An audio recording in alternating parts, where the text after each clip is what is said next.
चंदन पड़ा चमार घर निट उत्कूटे चाम, चंदन बेचारा क्या करे, कोई ज्ञानी नहीं उसको। जिसके हाथ में चला गया उसका चंदन से वो चमड़े को कूट रहा है। और चंदन तो तिलक का काम करता था, बहुत बड़ी चीज थी। इसलिए कितने भी शक्तिमान, कितने भी ज्ञानवान, कितने भी धनवान बन जाओ, हमेशा संगति गुणहीन की नहीं करना। गुणहीन को नहीं बढ़ा सकते हो तो तुम गुणहीन नहीं बनना।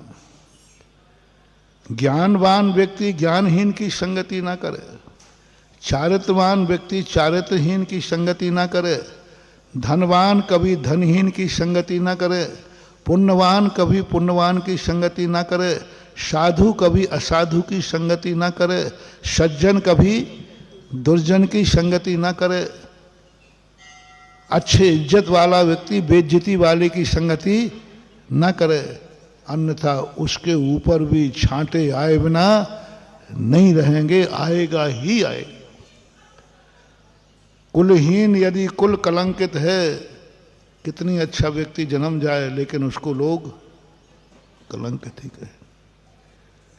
जीवन में कभी एक बार बुरा कार्य हो जाए तो दाग छूटता नहीं है। फिर तुम कितने अच्छे बन जाना, कितने महान बन जाना। अंजन चोर भगवान बन गया, लेकिन आज भी उसका नाम क्या है?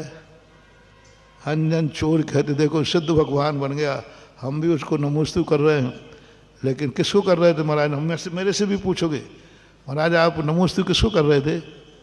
तो मुझे वो अंजन चोर, अंजन चोर वो नाम इतना प्रसिद्ध हो गया कि भगवान बनने के बाद भी भगवान का नाम फीका पड़ गया।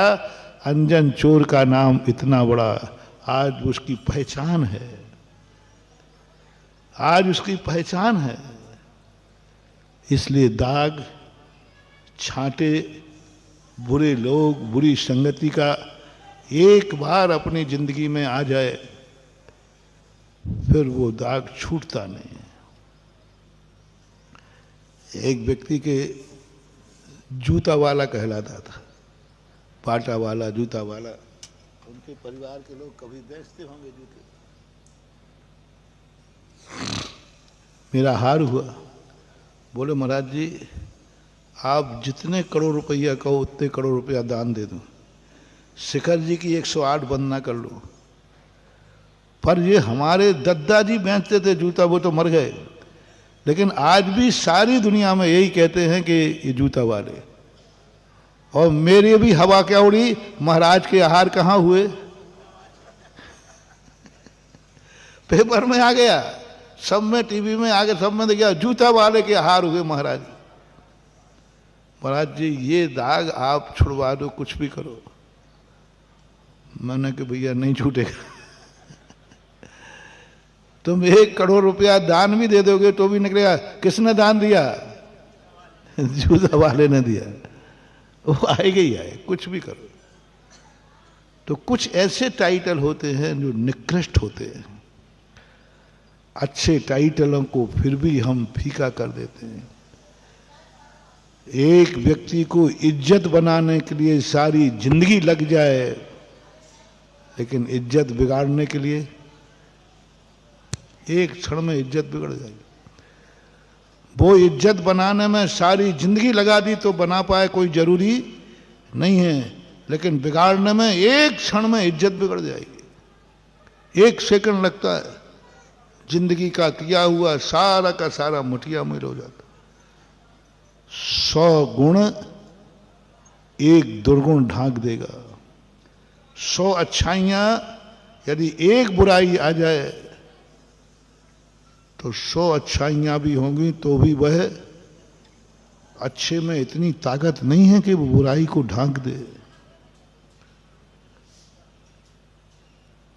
गुण में इतनी ताकत नहीं है कि वो अवगुणों को ढांक दे,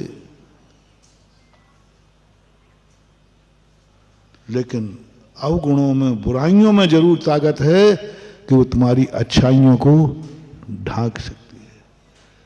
क्या कोई कभी काले कपड़े को सफेद कर पाया?